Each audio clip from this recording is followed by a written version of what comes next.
Tome su Biblia, hermano.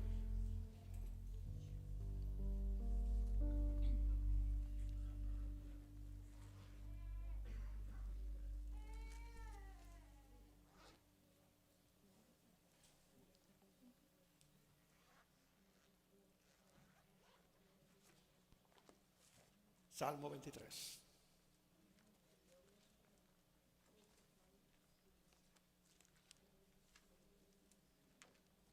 Si usted no se lo ha aprendido de memoria, le voy a asegurar que para el momento que yo vaya a concluir, usted se ha aprendido ese salmo de memoria, si es que no lo conoce ya de memoria. Amén. Leemos junto al contar 3, 1, 2 y 3. Jehová es mi pastor, nada me faltará. En lugares delicados pasto me hará descansar.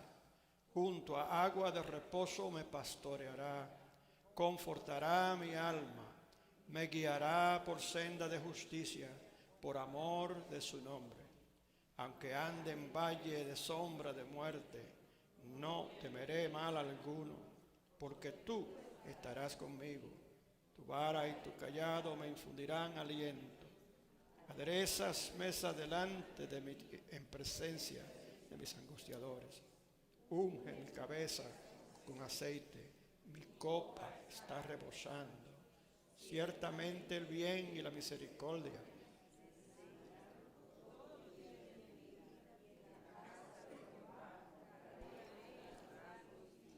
amén. Pueden sentarse.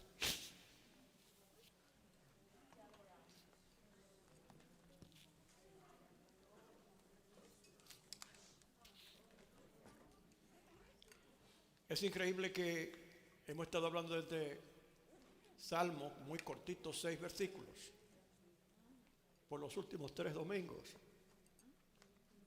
Y aún todavía vamos por el versículo 4. Y en las primeras introducciones hablamos de la seguridad que nos provee a nosotros nuestro pastor, el Señor. Jesús luego adquirió ese título. Y él dijo: yo soy el buen pastor, y el buen pastor su vida da por las ovejas. El Señor en estas palabras nos ha confortado, tal como el salmista inspirado por el Espíritu Santo revela que él experimentó también ese cuidado de Dios, de ese gran pastor, a su nombre. Y cuando se lee este salmo, y cuando entramos en detalles que hemos entrado y atravesado hasta ahora, como que vamos fortaleciéndonos mientras nuestro entendimiento se profundiza en el concepto de la seguridad con la que cuenta un creyente en el Señor. No hay nada que nos falte. Y aquí no habla solamente de peligro, habla de todo, habla de comida, habla de abundancia, habla de cuidado, habla de amor. ¿Cuántas cosas en 6 versículos? ¿Cuántas promesas de seguridad que Dios le provee en este salmo a todos los creyentes de todos los tiempos, y hoy llega a nosotros con detalles más profundizados? Muy hermoso saber que podemos pasar por un momento de una adversidad superior y profunda, pero podemos decir: por ahí ya yo he pasado, y puedo testificar que las promesas del Señor son fieles, y que aunque en momento me he encontrado quizás amenazado por las aguas al punto de ahogarme, eso espiritualmente habla de adversidades que tienden a abrumar a una persona. como también habla de adversidades físicas que son una amenaza a la vida natural, por las cuales hemos pasado.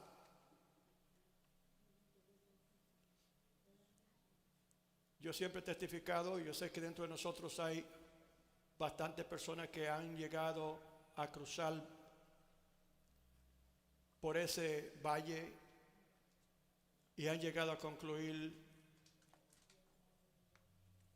quizá a confesarse con el Señor porque no creen o no han creído que de ahí podrían salir. Quizá su fe haya flaqueado en ese momento. Eso es natural cuando estamos amenazados en un momento dado por alguna adversidad difícil que es superior a nosotros y conocemos realmente que puede terminar en la muerte física.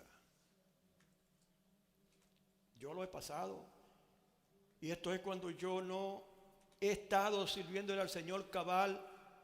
Desde mi juventud yo he pasado por esas situaciones. Pero ¿qué pasa? Que yo nací siendo un hijo de promesas. Yo pensaba el otro día, ¿por qué me llamaron mis padres Juan?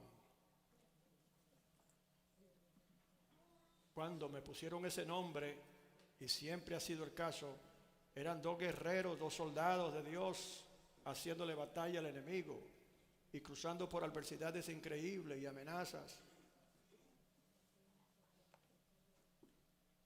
Pero podemos decir, ¿verdad? Y podemos contar y podemos testificar que de todas ellas nos ha librado el Señor hasta el día de hoy. Cuando no es el tiempo de Dios, el Señor estará como el buen pastor, guiando nuestros pasos, proveyendo nuestras necesidades, peleando nuestra batalla y supervisando nuestra batalla cuando nosotros tenemos que pelearla.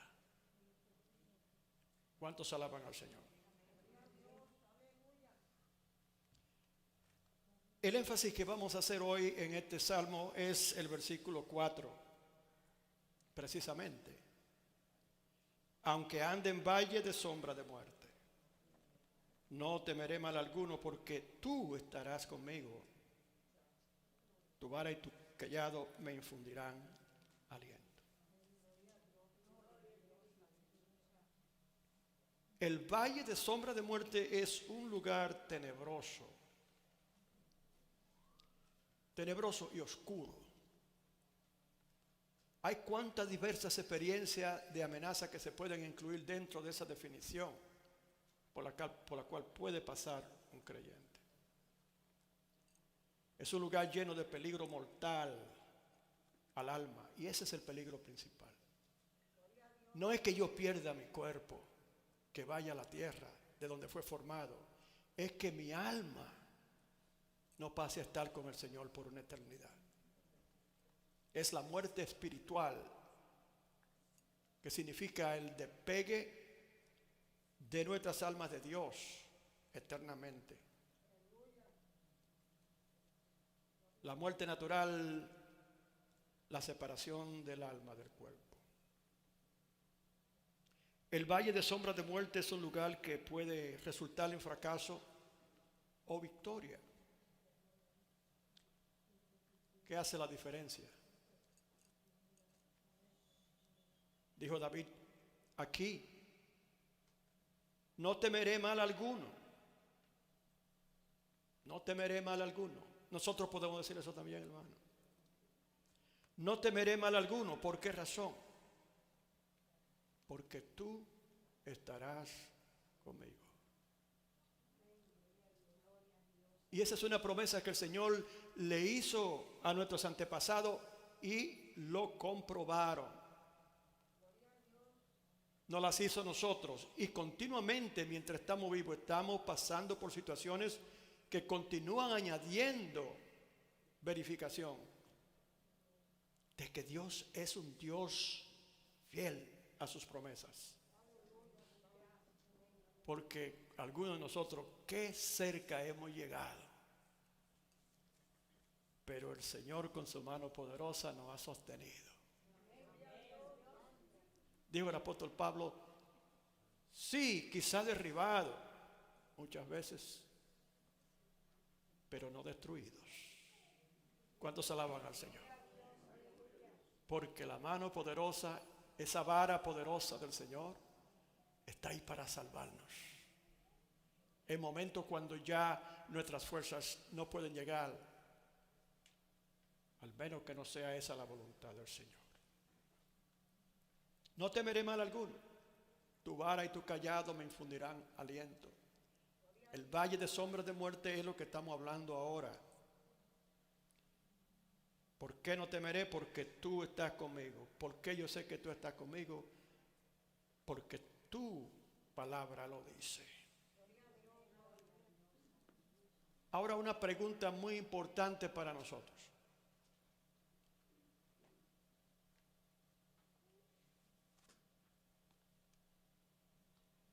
¿Qué si está atravesando ese valle de sombra de muerte y recuerdas que Dios no está contigo?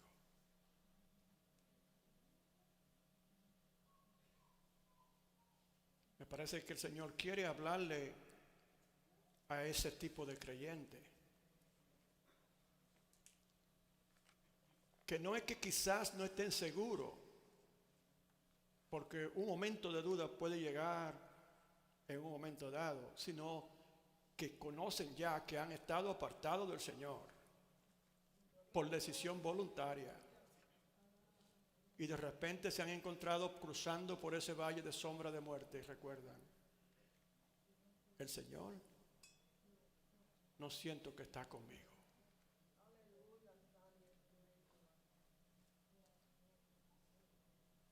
El caso del hijo pródigo. El hijo pródigo voluntariamente fue a su padre. Vivía en la casa de su padre, todo lo tenía.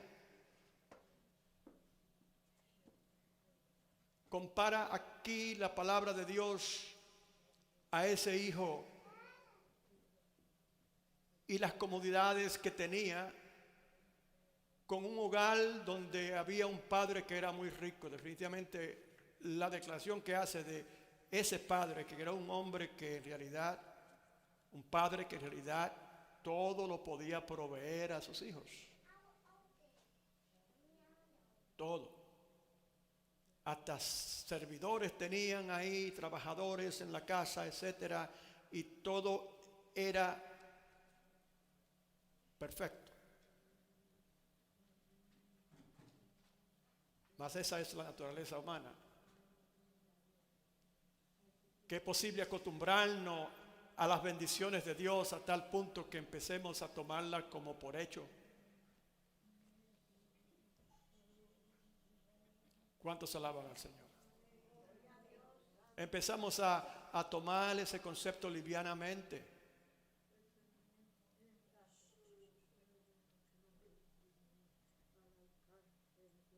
Teniéndolo todo, Él quiere comprobar cosas del mundo.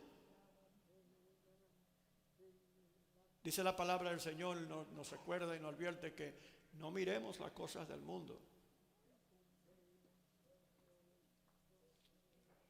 No hay nada que el mundo tenga que sea mejor que lo que nosotros tenemos. Nada. Pero así es la naturaleza humana. Estaba yo pensando esta mañana, estaba mirando una reunión en Switzerland, donde se reúnen todos los elitistas del mundo, la gente más rica y más poderosas, para hacer determinaciones y trazar planes para el futuro de lo que, cómo va a ser el mundo, cómo va a caminar su economía, etcétera. Y de ahí salen tantas cosas que no conocíamos, del estilo de vida de esa gente. Son una gente que llegaron a lograr tantas cosas y son tan ricos. Pero cuando usted lo oye hablando de las cosas que hablan, hablan como locos. perdidos, gente que ya perdieron la línea en donde terminan la cosa santa y empiezan las inmorales. No tienen concepto ni, inclusive han rechazado completamente a Dios, han rechazado completamente la palabra de Dios por esa razón, porque no quieren límites, porque llegaron a acumular tantas cosas y el que tiene mucho quiere probarlo todo y se olvida lo que dice la palabra. ¿Qué aprovechará al hombre si obtuviera todas las riquezas del mundo entero, pero al final perdiera su alma? Ya eso a ellos no le incumbe, no le interesa. Todas estas cosas que se están descubriendo hablan de esa gente que está en poder alto, que han logrado muchas cosas en gobierno y en economía. Pero son gente depravadas que están practicando cosas increíbles. Canibalismo, orgías.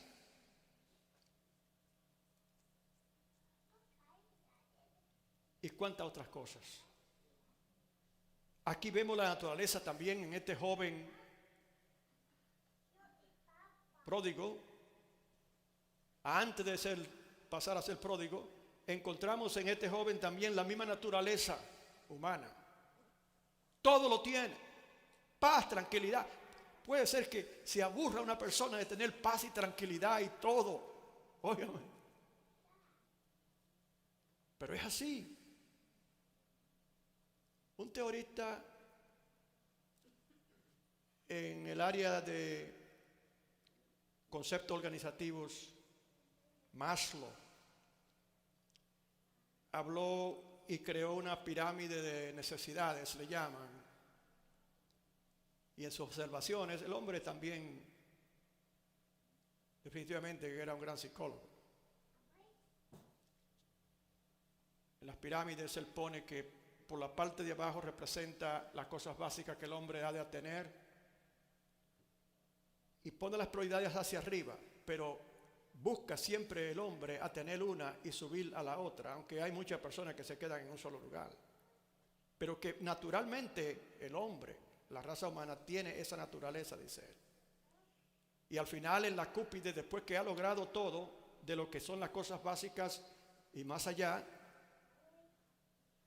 entonces llegan al punto de socialización y actualización de sus objetivos más altos. Pero que el hombre, y así realmente la raza humana también, y así es la civilización.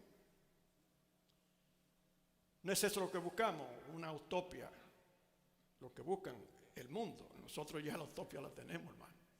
La definición de eso es un lugar en donde realmente todo marche bien, se hayan eliminado las enfermedades, las necesidades económicas, se hayan eliminado la pobreza, etcétera, y quién sabe hasta se consiga la fórmula del hombre poder vivir eternamente sin Dios.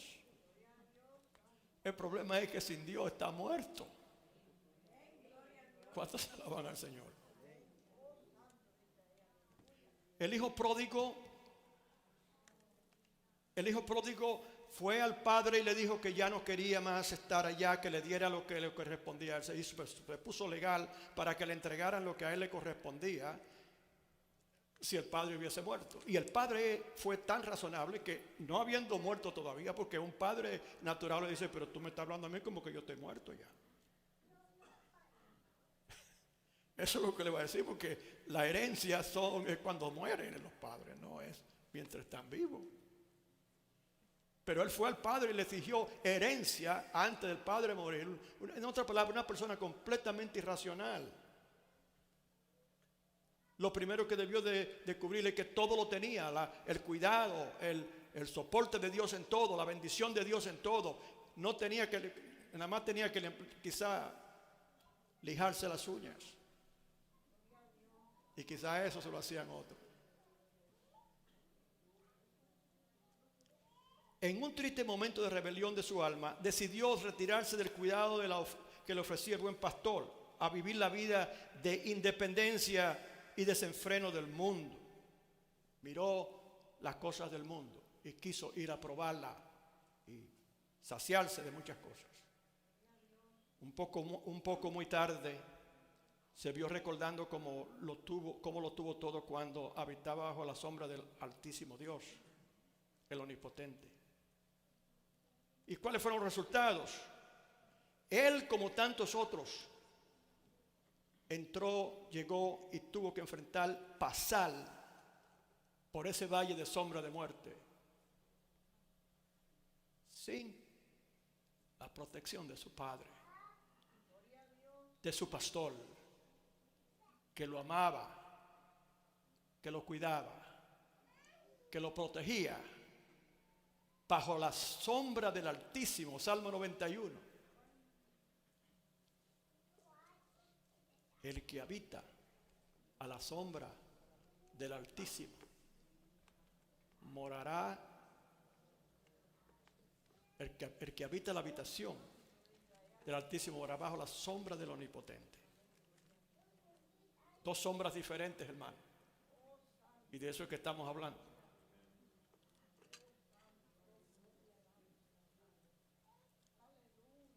En las últimas prédicas hablamos de cruzar por el valle de sombra de muerte bajo la protección de Dios, bajo la protección del pastor perfecto, todopoderoso.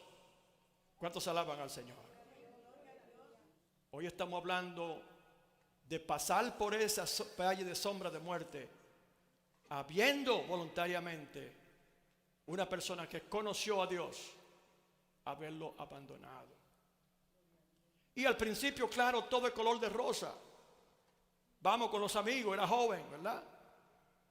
Vamos con los amigos, vamos a esto, vamos a lo otro, etcétera. Bueno, y se entretienen todas esas cosas y dicen, bueno, esta es la vida.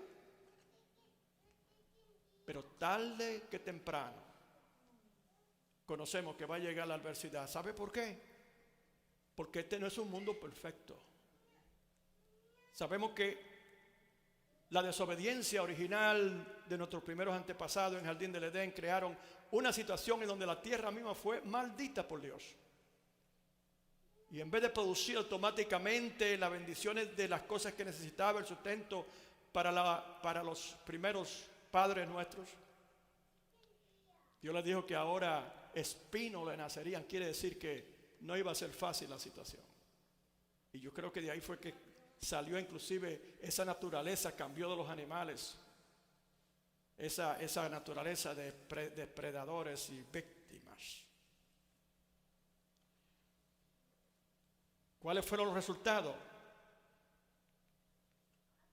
Este hijo pródigo pasó a ser parte de una experiencia, y vamos a ver hasta qué punto llegó él, claro. Pero también la palabra del Señor nos hace un contraste con esto en el caso de el profeta Ezequiel. En Ezequiel 37, del 1 al 14, el Señor habla también de un valle de huesos secos. Estamos familiarizados con esas escrituras también. Amén. Dice el profeta que en un momento dado él estuvo en el Espíritu y la mano del Señor, el Espíritu Santo, le llevó en espíritu a un campo, a un valle en donde dice que él llegó, y cuando llegó el Señor le hizo caminar alrededor. La mano de Jehová vino sobre mí, me llevó en el espíritu de Jehová y me puso en medio de un valle que estaba lleno de huesos y me hizo pasar cerca de ellos por todo en derredor. Y he aquí que era muchísimo sobre la faz del campo y por cierto secos en gran manera. Ahí encontramos los resultados. Los resultados de una persona que puede entrar dentro de ese valle y fracasar. Dice que estaban secos en gran manera. En otra palabra, esa batalla en donde fracasaron no solamente una persona o dos, dice muchos, porque eran muchos huesos. Habla de la realidad de lo que ocurre con muchas personas hoy, que así como el hijo pródigo abandonan al pastor de los pastores, al que le guía con buena fe, amor y cuidado, y le provee todo en el proceso: descanso, sombra, comida, agua. Y en el sentido espiritual estamos hablando de precisamente lo que ustedes están recibiendo en este momento de parte del Señor.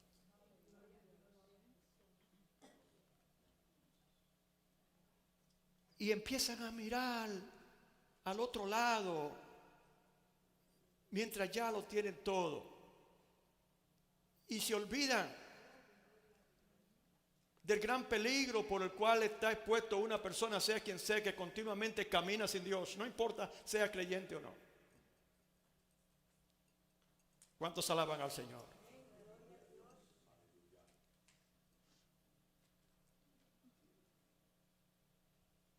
Muchos huesos secos, había pasado mucho tiempo, en otra palabra, mucho tiempo. Ese era un lugar de tristeza, ese lugar de sombrío y ese lugar oscuro en donde entró ese grupo de personas. Se compara al final y habla de un ejército. Un ejército. En esos tiempos los ejércitos de Israel salían a pelear.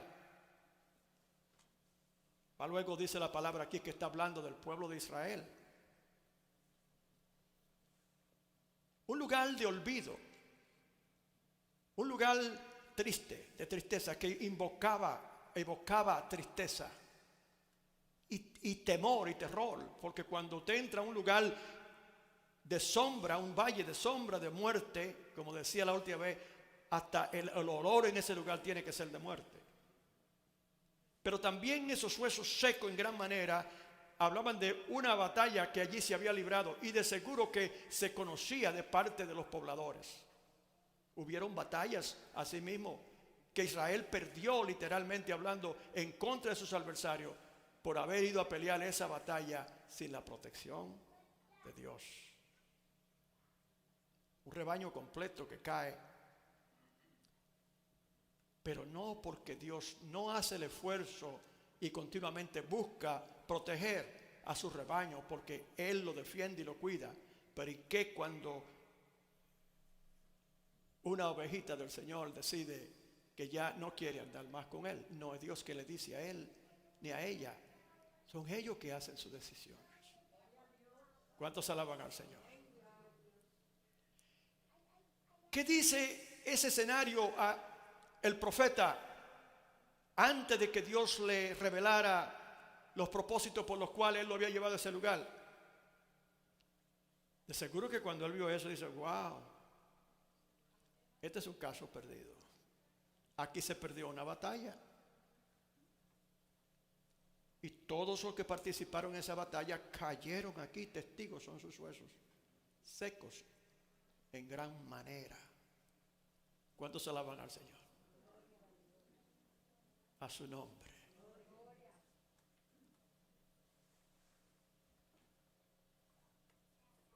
¿Sabe qué?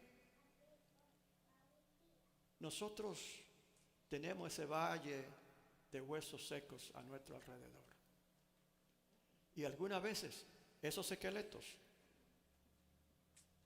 de huesos muy, muy secos caminan, llegan aquí.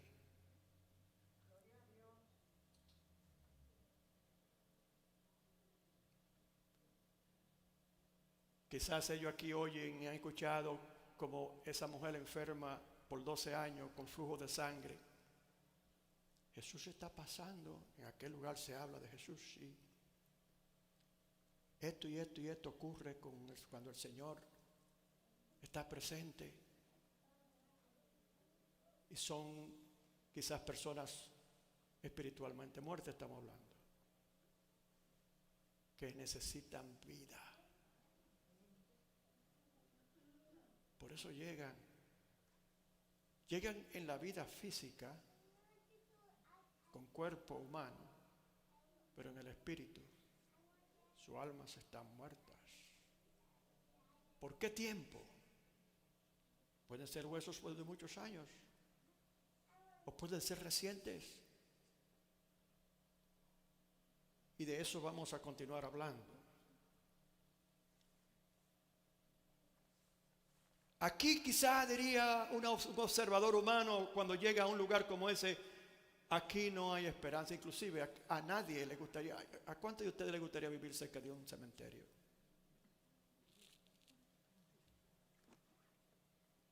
Yo admiro a esa gente que vive al lado de un cementerio. No es por miedo ni nada, pero como que no me atrae a mí.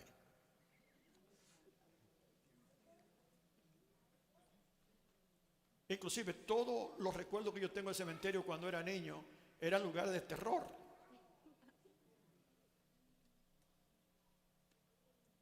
En el campo, al cementerio, mi hermano y yo, cuando pasábamos por ahí, salíamos corriendo cuando llegábamos al cementerio para cruzar al otro lado.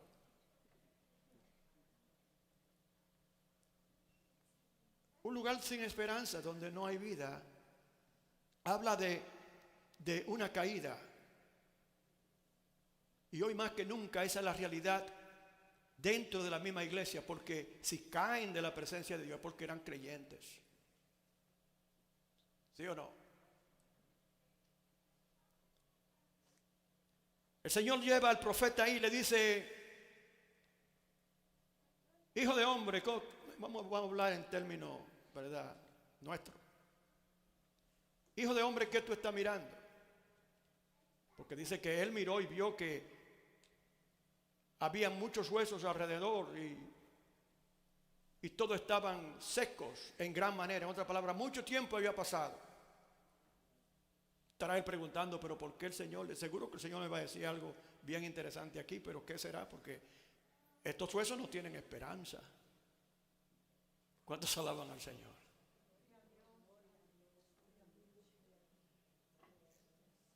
En otras palabras, el fracaso de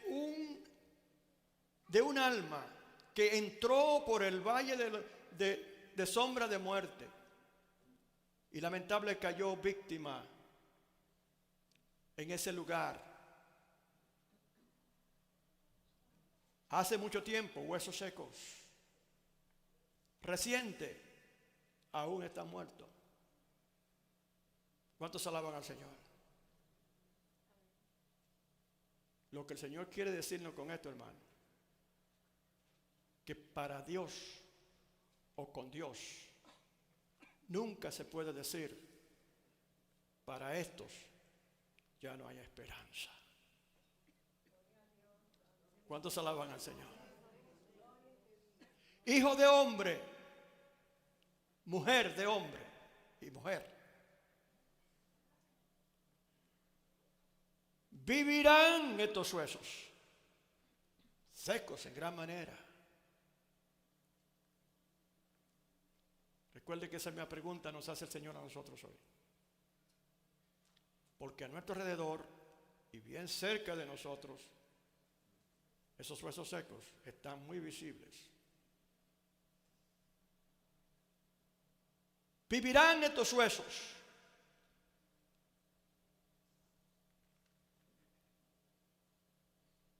Dice el profeta: this is a tough question. I know that the Lord is always right. I know He's not playing with me. This is serious. Yo sé que esto es bien serio. Yo sé que Dios no juega con las cosas. Y aquí hay algo importante que Él quiere decirme. Pero, ¿qué tipo de pregunta será esa? Señor, pero tú no ves cómo están los huesos. Están secos, muertos ya.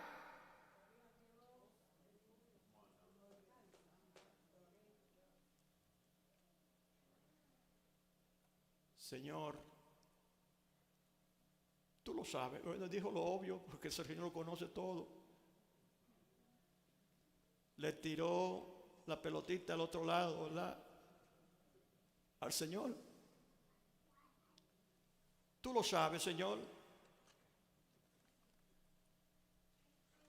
Pero yo pensaría que Dios, por no ir demasiado lejos con ese altercadito ahí con con el profeta, le pudo haber dicho: pero yo no te estoy preguntando que si yo sé, pero claro que yo sé. Lo que yo quiero saber es si tú sabes.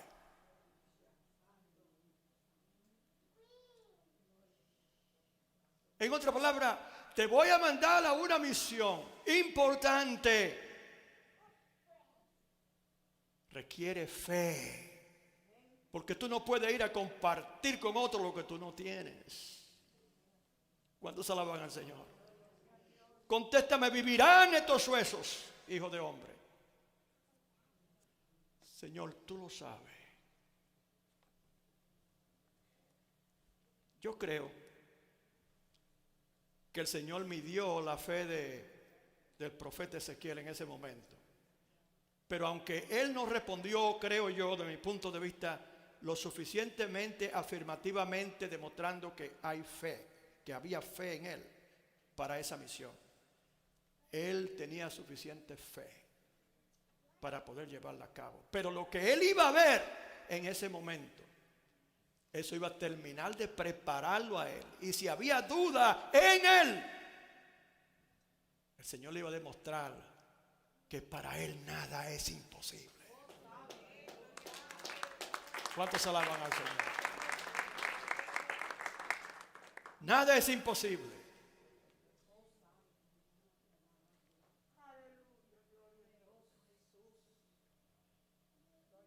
Yo creo que si el Señor ahora, nosotros conociendo esta conversación entre el Señor y el profeta, nos hace la misma pregunta y nos la está haciendo ahora. Hija de hombre, mujer, hijo de hombre, varón, ¿vivirán esos huesos secos por tanto tiempo, por tantos años tirados? Símbolo de un fracaso, de un despegue de la cobertura que el Dios Todopoderoso provee a todo aquello que confía en Él. Y dice el Señor Jesús en el capítulo 17 de San Juan: ni uno es perdido, solamente el hijo de perdición. ¿Cuántos alaban al Señor? Te pregunta el Señor a ti: ¿vivirán estos huesos? Y ya nosotros tenemos una ventaja. Pero si usted contesta como el profeta, pues entonces usted no está prestando atención a la palabra.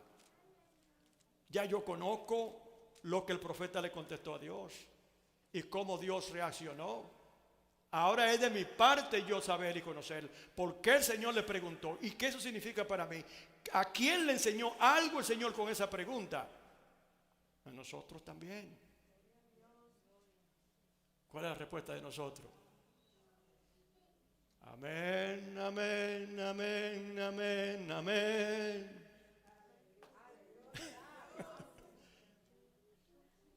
Las promesas del Señor son siempre amén. Cuando oigo su palabra canto amén. Respondo amén.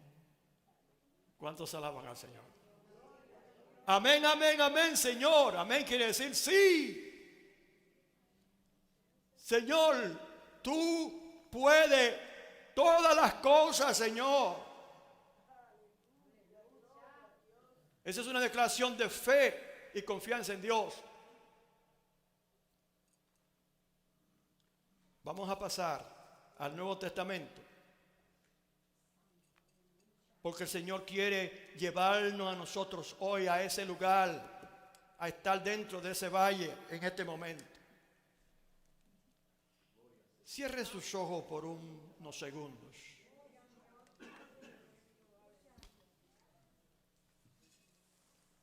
Y piense que en este momento, de la misma forma que el profeta fue llevado a ese valle, usted va a entrar a ese lugar. Y usted está en este lugar, en ese lugar. Y usted está mirando un lugar sombrío, oscuro, tenebroso, temeroso.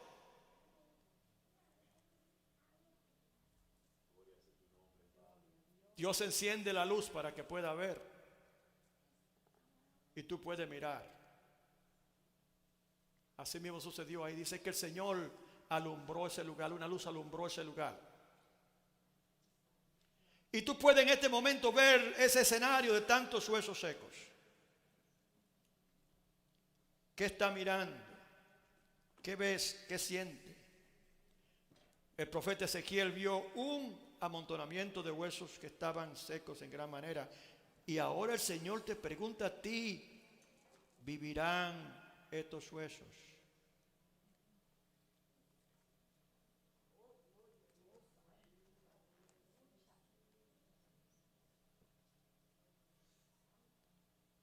Usted le responde al Señor: amén, Señor. Tú tienes el poder para hacerlo. Estos huesos pueden vivir, Señor. Ya tú nos has dicho en tu palabra que nada es imposible para ti. Y has demostrado específicamente cómo tú puedes hacer esa cosa. Estas palabras fueron escritas, Señor, para que nosotros hoy tengamos esa misma confianza en ti.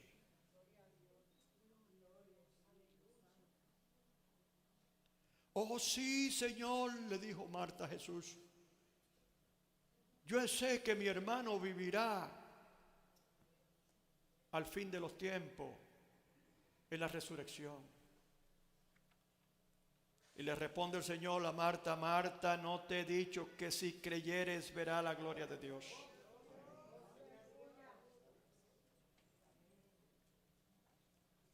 Yo soy la resurrección y la vida.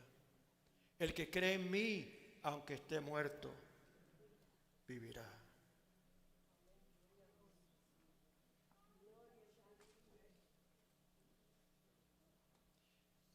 Dice la palabra que me dijo entonces: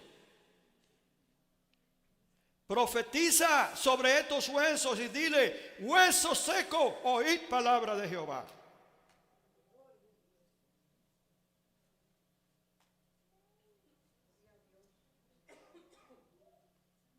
Y aquí hay un reto y una orden muy importante para nosotros hoy.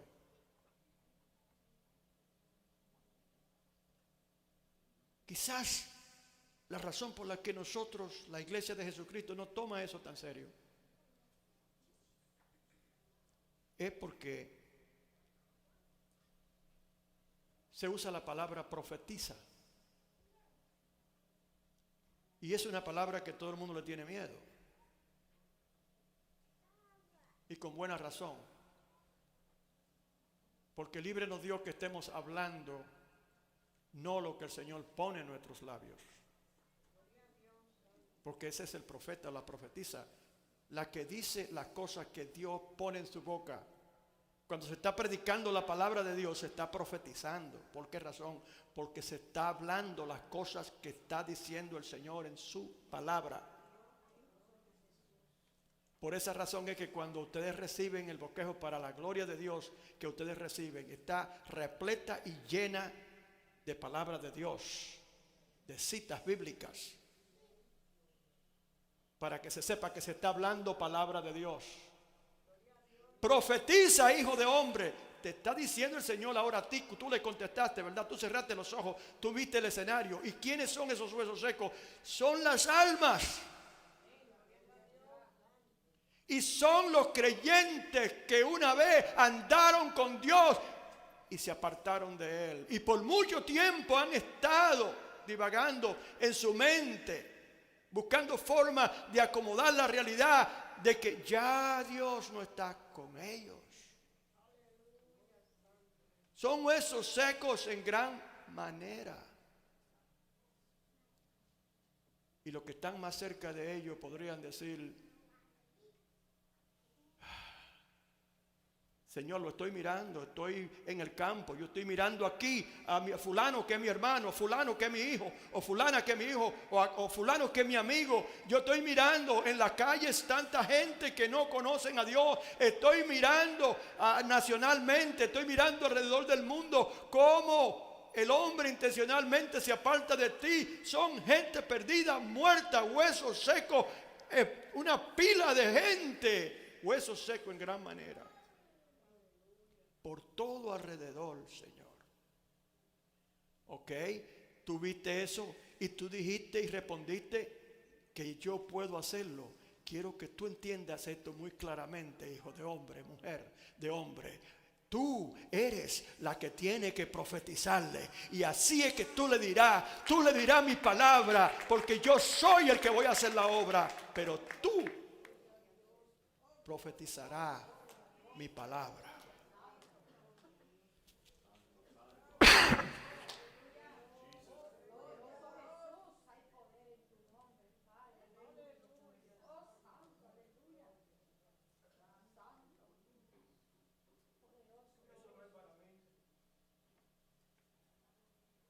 No puede ser para mí porque yo no soy profeta.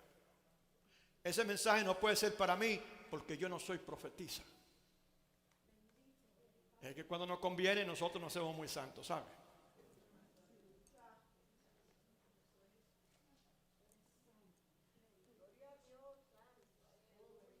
El Señor le está hablando ahí a un profeta, en el sentido de lo que Dios le dijo a ese profeta y nos dice hoy a nosotros. Todos nosotros somos profetas y profetizas. Oh no, porque la profecía es una oficina solamente de unas ciertas personas, dirían algunos. ¿Cuántos alaban al Señor? ¿No dijo Pablo que hablarle lengua es tremendo? Dijo él. Yo hablo más que cualquier otro. Prefiero mejor profetizar. ¿Se conoce a Pablo como un profeta? No, ese no fue el trabajo principal de él. Él era un gran evangelista, un gran plantador de iglesias, etcétera, tenía esos dones. Pero él no era un profeta en el sentido del Antiguo Testamento, por ejemplo. ¿Cuántos alaban al Señor? Pero dice él, prefiero mejor profetizar.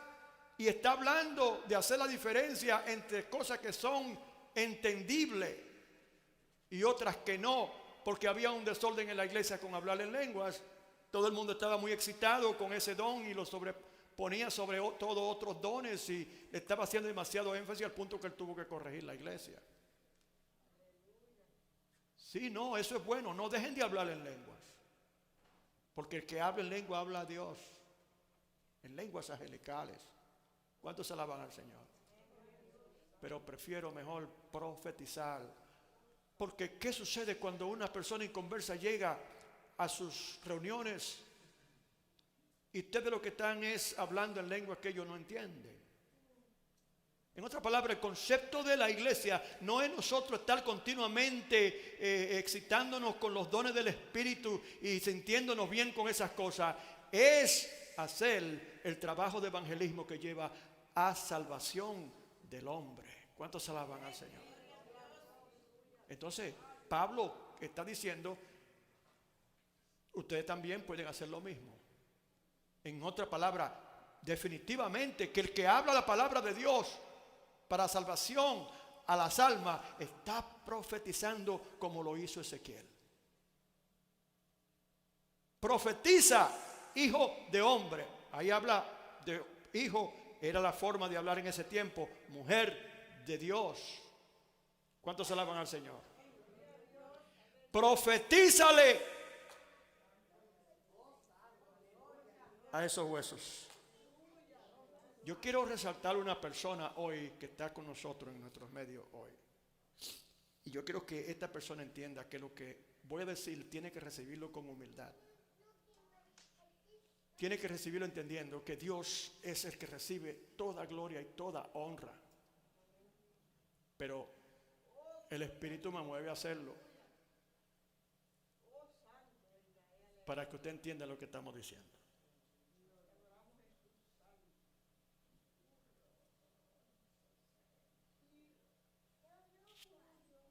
Y quizá usted esté esperando que yo hable de la persona de rango más elevado en la iglesia, quizá.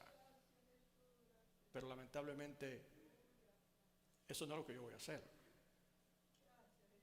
Voy a hablarle de una persona humilde y sencilla que oyó la orden de Dios. Profetízale a estos huesos. y dile, así ha dicho Jehová.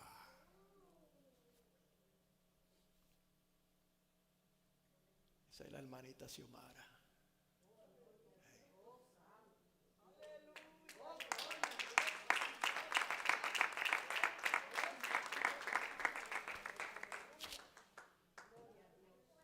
No le tiene miedo para hablarle a un alma, a nadie. ¿Y sabe lo que hace Dios? Que la respalda. Y llegan continuamente personas aquí que el Señor la ha usado a tocar y se sientan y se convierten, aceptan al Señor. A su nombre. Y yo traigo esto a relucir porque creo que de eso nosotros debemos de aprender. Que cuando nosotros recibimos el resto de Dios y entendemos la importancia y la urgencia de lo que está por medio, podemos perder el temor y podemos perder nuestro orgullo. Y podemos dejar nuestras excusas. Pero se necesita un corazón humilde, un corazón sencillo, que simplemente esté dispuesto a escuchar a Dios y a creer y a determinarse que va a hacerlo en el nombre del Señor. A su nombre. Eso es lo que el Señor está diciendo. Profetiza. A mí me toca una cosa, pero yo he delegado otra a ustedes. Ustedes van a llevar la palabra que yo digo. Israel estaba en un momento determinado, estaba en exilio, los babilonios habían destruido la ciudad completa en Judá, Jerusalén, el templo lo habían derribado, todo lo que era de adoración lo habían llevado cautivo, eran prisioneros de otro imperio pagano.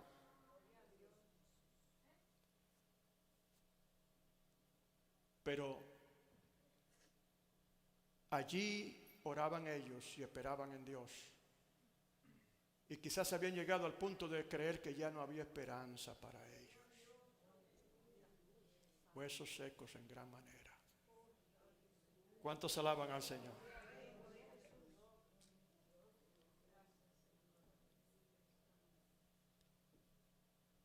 Hijo de hombre, todos estos huesos son la casa de Israel.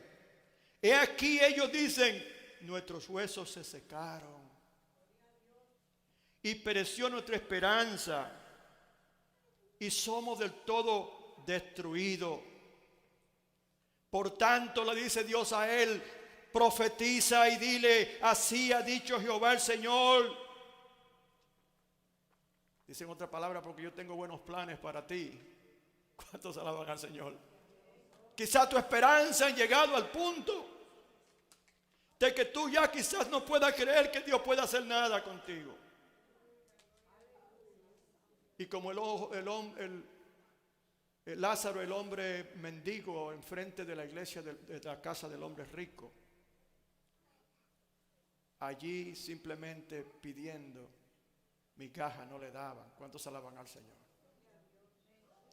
Quizá tú así también como Lázaro está buscando que alguien se fije en ti y te dé algo que te ayude y te levante, pero lo que tú tienes que confiar es lo que va a escuchar de una voz que va a llegar a ti, te va a decir, así dice el Señor para ti en este día.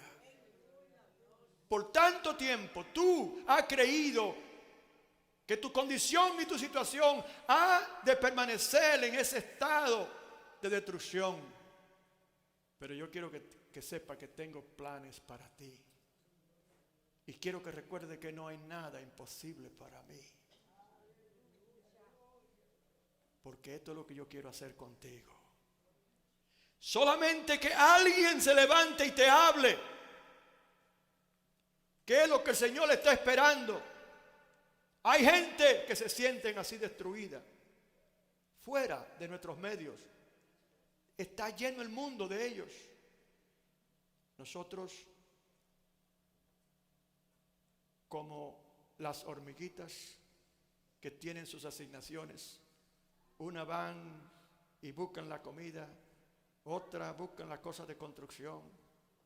La reina está en la casa, otras son constructoras y están continuamente arreglando el palacio y la casa, pero en eso pasan continuamente el tiempo.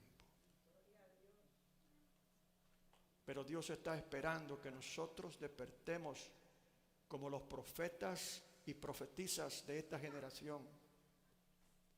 Escuchemos la voz del Señor y el comando de Él cuando Él nos dice: así dice Jehová.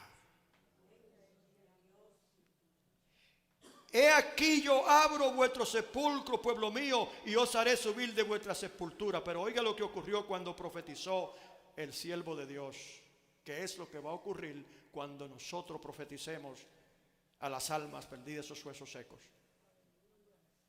Profeticé pues como me fue mandado, y hubo un ruido mientras yo profetizaba. Y he aquí un temblor, y los huesos se juntaron, cada hueso con sus huesos. Y miré, y he aquí tendones sobre ellos, y la carne subió, y la piel cubrió por encima de ellos, pero no había en ellos espíritu. Es un proceso. Es un proceso de cuidado una vez que se profetiza la palabra al corazón de la persona que lo recibe. Empieza un proceso de reconstrucción, pero no es seguido.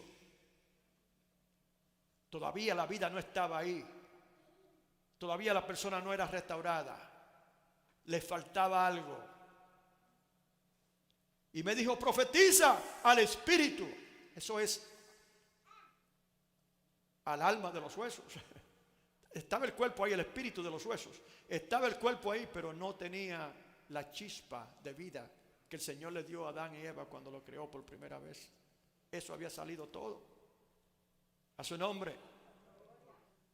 Y di al espíritu: así ha dicho Jehová, el Señor, el espíritu, ven de los cuatro vientos.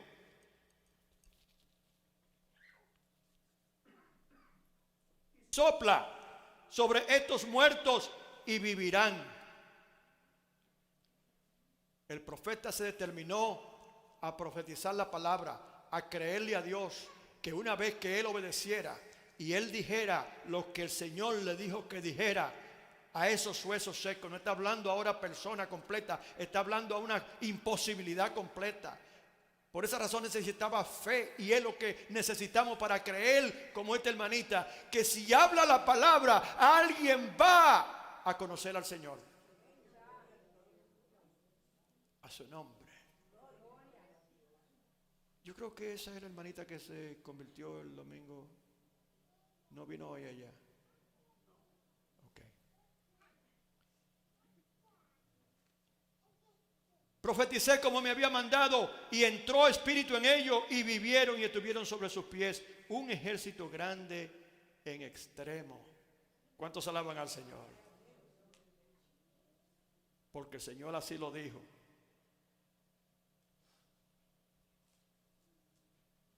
He aquí yo hago entrar espíritu en vosotros y viviréis, y pondré tendones sobre vosotros, y haré subir sobre vosotros carne, y os cubriré de piel, y pondré en vosotros espíritu y viviréis, y sabréis que yo soy Jehová. Tú estás pasando por el valle de sombra de muerte, hablando en el espíritu. En otras palabras, estás apartado de Dios por tantos años. ¿Cuántas personas que no están aquí presentes, pero quizá van a escuchar por los medios de internet?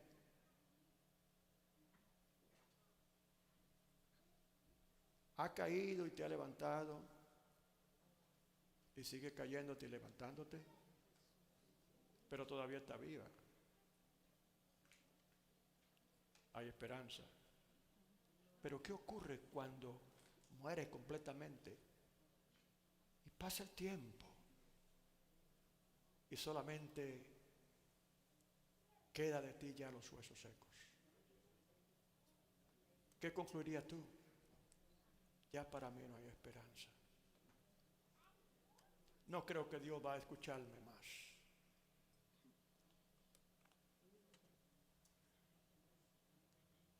El Señor, a través de la palabra de este pastor ahora que está profetizando, te dice: escucha palabra de Jehová. Todo lo que he dicho, se ha dicho hoy, es para ti. El Señor está en este momento reconstruyendo tu vida espiritual, aunque tú no lo entiendas. Porque tan poderosa es la palabra de Dios, que dice que es viva, más eficaz que toda espada de dos filos. Penetra por dentro, aunque tú no entiendas cómo. Mientras se hable la palabra, mientras se hable la palabra de Dios, mientras se profetice la palabra de Dios a los que han muerto espiritualmente, hay ruido. Hay cosas que empiezan a moverse y a ocurrir. Y el Espíritu Santo empieza a traer la vida que se ha perdido. Y dentro de las imposibilidades, en otras palabras, el creyente, aunque esté pasando o haya pasado por el camino, por el valle de sombra de muerte, y haya caído y yazca ahí en la tierra, así como esos huesos secos, dice el Señor: hay esperanza para ti, levántate.